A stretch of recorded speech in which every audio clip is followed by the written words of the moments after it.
Hello everyone, this is me Sadia है और मैं आपके लिए लेकर आई हूँ एक और रीडिंग जो कि होगी उन लोगों के लिए जो राइट नाउ नो कॉन्टैक्ट की सिचुएशन में है और जानना चाह रहे हैं कि क्या आपका रिकन्सिलिएशन होगा आपके स्पेसिफिक समवन के साथ या नहीं। तो ये रीडिंग डेफिनेटली आपके लिए है। रीडिंग शुरू करने से पहले रिमाइंड करवा दूँ कि ये एक जनरल रीडिंग है। अगर आपको पर्सनलाइज्ड रीडिंग लेनी है तो रीच आउट कर सकते हो। ईमेल आईडी डिस्क्रिप्शन बॉक्स में गिवन है। सो क्या आपका रिकन्सिलिएशन हो जाएगा पर्सन के साथ, हाँ या ना। नो कांटेक्ट है करंटली। क्या आपका रिकन्सिलिएशन होगा पर्सन के साथ, हाँ या ना।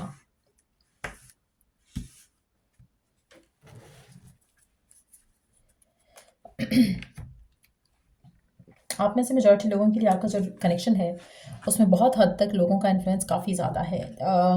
ये लोग आपके पर्सन के काम के लोग हो सकते हैं, ये लोग आपकी फैमिली के लोग हो सकते हैं, उसकी फैमिली के लोग हो सकते हैं, लेकिन लोगों का इन्फ्लुएंस इसमें काफ़ी ज़्यादा आया है जिसकी वजह से आप दोनों का कॉन्टैक्ट जो है वो ख़त्म हुआ है। आप में से कुछ लोगों के लिए आपके पर्सन का काम रास्ते में आया हो सकता है। काम की वजह से वो शायद आपको टाइम नहीं दे पा रहे थे, वो भी एक रीज़न हो सकता है ब्रेकअप का। लेकिन जो भी सिचुएशन है यहाँ पे लोगों का इन्फ्लुएंस काफ़ी ज़्यादा दिख रहा है, जिसकी वजह से आप दोनों की कनेक्शन को सिर्फ और सिर्फ जो है लैक ऑफ कम्युनिकेशन ने बहुत ज़्यादा इन्फ्लुएंस किया होगा इन अ नेगेटिव वे। क्या आपका रिकन्सिलिएशन होगा या नहीं। टू बी ऑनेस्ट, आपके पर्सन की सिचुएशन काफ़ी हद तक सेम है। ऐसी सिचुएशन नहीं हुई है कि जहाँ पर वो आपको या इस कनेक्शन को टाइम दे सकते हैं।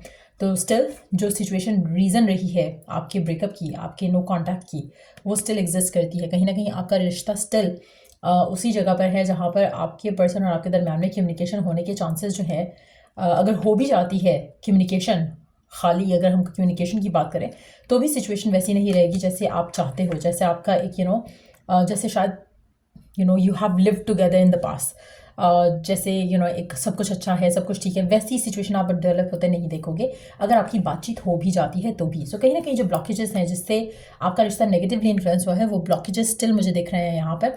और एट द सेम टाइम एक और चीज़ मैं यहाँ पर मैंशन करूँगी कि स्टिल जो इश्यूज़ हैं, जो ब्लॉकेजेस हैं, उसके अलावा अगर हम बात करें तो ये रिश्ता जो आप चाहते हो इस इंसान के साथ, जिस तरह से आप चाहते हो कि चीज़ें सही हो जाएं, बेहतर हो जाएं, उसके होने के चांसेस हैं। लेकिन वो आपको मैनिफेस्ट करना पड़ेगा। ऐसा नहीं है कि आपको सर्व किया जाएगा इन अ प्लेट कि हाँ चलो रिकन्सिलिएशन कर दो, चीज़ें बेहतर हो गई हैं, ऐसा नहीं होगा। एफर्ट करना पड़ेगा कनेक्शन के लिए, रिकन्सिलिएशन के लिए भी। सो कहीं ना कहीं वो चीज़ मुझे लग रहा है कि थोड़ा टाइम लगाएगी, लेकिन इवेंचुअली मुझे आपका रिकन्सिलिएशन होता दिख रहा है। कहीं ना कहीं चीज़ें जो है वो बेहतर हो सकती हैं, लेकिन मीन वाइल आपको अपने आप को थोड़ा स्ट्रांग रखना पड़ेगा, थोड़ा पेशेंट रखना पड़ेगा। आप में से मेजॉरिटी लोगों के लिए करंटली अगर हम बात करें, करंट सिचुएशन की अगर हम बात करें, तो चीज़ें इतनी फेवरेबल नहीं लग रही हैं। लेकिन आपका रिकन्सिलिएशन होगा, आपकी बातचीत भी होगी। अभी अगर बात होती है तो उसका फ़ायदा एज सच नहीं होगा। तो कोशिश करो कि जस्ट सरेंडर। लेट्स सी कि और कैसे आपको इस सिचुएशन को डील करना चाहिए और क्या करना चाहिए गिवन सर्कमस्टांसेस में। क्योंकि ऐसा लग रहा है कि जो रीजंस थे आपके ब्रेकअप के या आपके कनेक्शन को ख़त्म करने के, वो रीज़न स्टिल एग्जिस्ट कर रहे हैं। सो अगर आपकी बात होगी तो स्टिल फिर से फाइट हो जाएगी, फिर से आर्ग्यूमेंट हो जाएगा, फिर से वही चीज़ें रास्ते में रुकावट बनेगी। सो क्या ऐसी सिचुएशन में आपका बात करना या इवन कोशिश भी करना सही है या नहीं, लग नहीं रहा। क्योंकि ऐसा लग रहा है कि वो फ़ायदा नहीं होगा कनेक्शन में, क्योंकि कहीं ना कहीं जो ब्लॉकेजेस हैं वो स्टिल एग्जिस्ट करते हैं।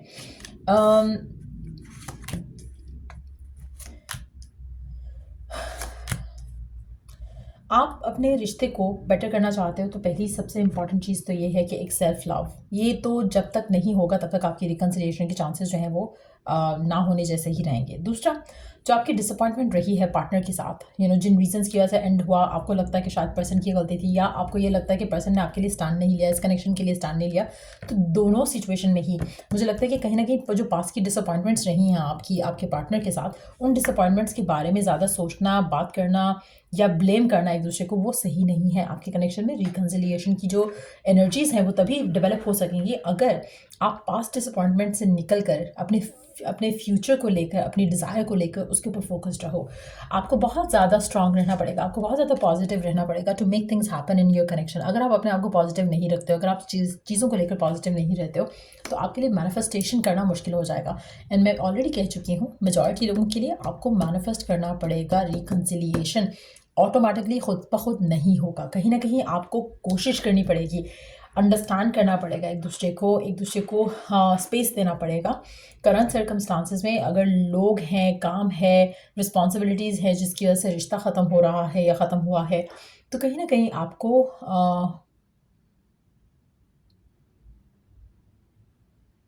एक दूसरे को लेकर पॉजिटिव रखना पड़ेगा, पॉजिटिव एक्सपेक्टेशन रखनी पड़ेगी, और तब आपको आपकी विश पूरी होते ज़रूर मिलेगी। कहीं ना कहीं आपकी जो विश है, आपकी जो डिज़ायर है, वो मैं देख रही हूँ कि पूरी हो रही है, लेकिन करंट सर्कमस्टांसेस में पॉजिटिव रह पाना मुश्किल रहेगा, जिसकी वजह से डिलेज जो है मुझे लग रहा है कि वो ज़्यादा होंगे। आप में से कुछ लोग इनसिक्योर हो, आपको लगता है कि हाँ शायद आपके पर्सन के दिल में आपके लिए प्यार जो है वो कम हो गया है, जिसकी वजह से शायद अभी तक पर्सन ने कोई एक्शन नहीं लिया, इसलिए कोई रिकन्सिलिएशन की बात नहीं की।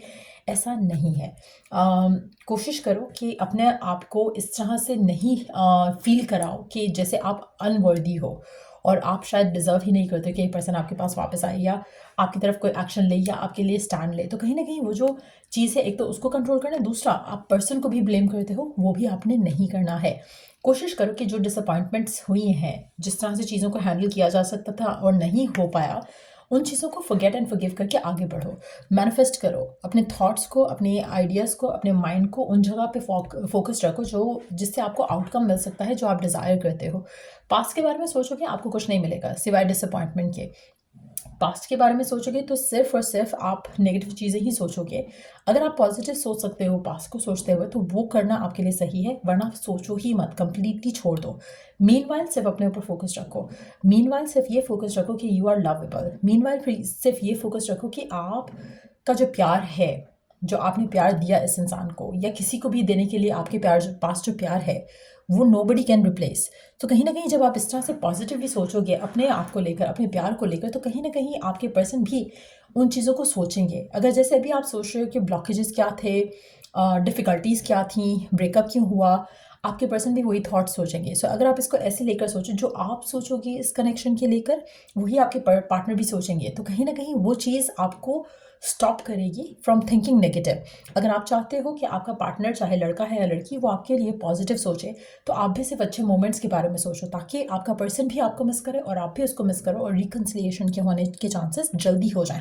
That's where manifestation is coming in. तो कहीं ना कहीं आपको मैनिफेस्ट करना पड़ेगा। कहीं ना कहीं आपको अपने थॉट्स को, अपने माइंड को, अपने फोकस को थोड़ा चेक रखना पड़ेगा कि किन चीज़ों पे आपका फोकस जा रहा है, वही आप मैनिफेस्ट करोगे। अगर आप नेगेटिव थॉट सोच रहे हो तो नेगेटिविटी ही मैनिफेस्ट होगी, डिलेज आपके बढ़ेंगे। अगर पॉजिटिविटी के साथ सोचोगे तो कहीं ना कहीं जो आपकी जो पर्सन है वो भी आपको इस तरह से सोचेंगे जहाँ पे वो आपको मिस करेंगे और आपके साथ बात करना चाहेंगे, आपके पास होना चाहेंगे, और फिर अल्टीमेटली वो और आपका रिकन्सिलिएशन हो पाएगा। आप में से कुछ लोगों के लिए आप अर्थ साइन हो सकते हो, या एयर साइन हो सकते हो, या फिर इन दो साइंस को डील कर रहे हो सकते हो। लेट्स सी कि अगर आपका पैचअप हो जाता है, रिकन्सिलिएशन जब होता है, तो आपका रिश्ता कैसा रहेगा आपके पार्टनर के साथ, कैसा रहेगा आपका रिश्ता आपके पार्टनर के साथ। मैनिफेस्टिंग द वन, मुझे लगता है कि जिस तरह का कनेक्शन आप मैनिफेस्ट करना चाह रहे हो एग्जैक्टली वैसा मैनिफेस्ट कर पाओगे। सो कहीं ना कहीं आपकी बॉन्डिंग बढ़ते दिख रही है। अगेन मैनिफेस्ट कर सकते हो आप अपने पार्टनर के साथ अपनी रिकन्सिलिएशन। कोशिश करो कि खाली रिकन्सिलिएशन मैनिफेस्ट नहीं करो, बल्कि जिस तरह का बॉन्ड आप चाहते हो उसके ऊपर भी फोकस रखो। माइंड में मेंटल कन्वर्सेशन करो अपने पर्सन के साथ ऑलरेडी, क्योंकि मेंटल कन्वर्सेशन आपकी रिकन्सिलिएशन को 10 टाइम्स फास्टर अप कर देगी। तो अगर आप चाहते हो कि आपका रिकन्सिलिएशन जल्दी हो, तो सेल्फ टॉक जो होता है या मेंटल कन्वर्सेशन जो होता है वो आपको बहुत अच्छे रिजल्ट्स दे सकता है। अगेन आपको कुछ टूल्स एंड टेक्निक्स भी यूज़ करने पड़ेंगे to manifest what you want. अगर आपको मेरी हेल्प चाहिए, मेरी असिस्टेंस चाहिए, तो चेक द डिस्क्रिप्शन बॉक्स, उसमें जो सर्विसेज मैं ऑफर कर रही हूँ वो मैंशनड है। अगर आपको खुद से कोई टूल्स एंड टेक्निक्स यूज़ करने हैं तो वो भी कर सकते हो। सो या ये थ्री रीडिंग आप लोगों की अगर आपको हेल्प मिला है, गाइडेंस मिला है, तो लाइक शेयर सब्सक्राइब जरूर करो। Till I do the next read, take care, bye.